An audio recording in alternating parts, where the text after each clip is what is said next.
Airlines could soon see passengers checking in again, but the big question is whether it's going to be economically viable for local carriers to start operating again during the lockdown. Level 3 lockdown, that starts next Monday. Let me remind you of what President Ramaphosa said Sunday night. Domestic air travel may, he said, be phased in during lockdown level 3, starting with business travel only. Let's bring into the conversation our aviation commentator, editor of SA Flyer magazine. Guy Leitch, good afternoon to you and welcome. No doubt you've looked at this. Do you think it is going to be economically viable just to focus on phased-in business travel? Yeah, hi, Jeremy. It's a fascinating development because we were only expecting the airlines to start flying from level 2. And the answer to your question is probably not. Airlines, typically the low-cost carriers, require load factors of 75–80% before they start breaking even. The business travellers are never going to make up that sort of load factor.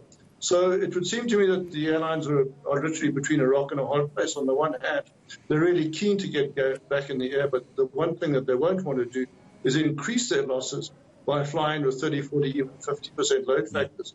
That is, unless they can charge business people 3 times as much as they would normally charge for a low-cost airfare.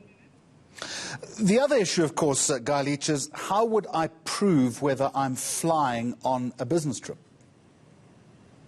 Yeah, I think that to many businesses, government's regulations simply involve a process of self-certification. You're effectively required to provide an oath that you are engaged in business activities here or travel, whether it's on the ground and now whether it'll be in the air. I suspect that that'll have to suffice for this stage, but we honestly don't know whether when the actual airlines regulations are going to be promulgated to make this happen, and whether the airlines are going to be able to say, well, okay, we will put on just one flight a day, and let's say relatively early in the morning for Cape Town, Johannesburg, which is one of the most popular routes in the world, and hope that just one flight a day will give them the necessary loads and yields that they need to be at least profitable.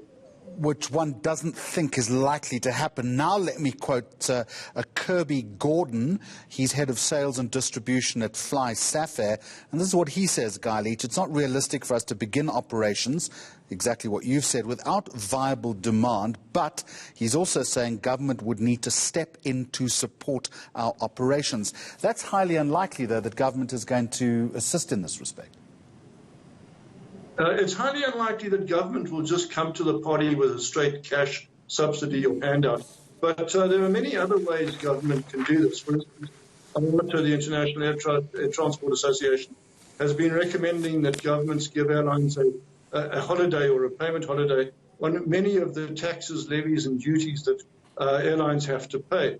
For instance, airline costs in terms of these taxes are amounting to around 25 to 30% of their total operating costs. If that was to come off, it would immediately help airlines a lot in terms of being able to achieve at least break even on the loads as low as 50%. So I think that's where we're going to see this heading to. We're going to see significantly higher ticket prices for a limited community like the business community.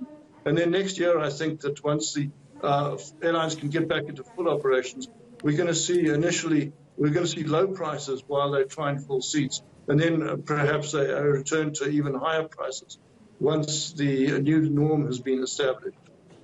All right, Guy Leitch, we're going to leave it there. Obviously, we'll see what happens come Monday, but obviously people who might be able to fly are going to have to justify the importance of that business trip. Guy Leitch, the editor of SA Flyer magazine.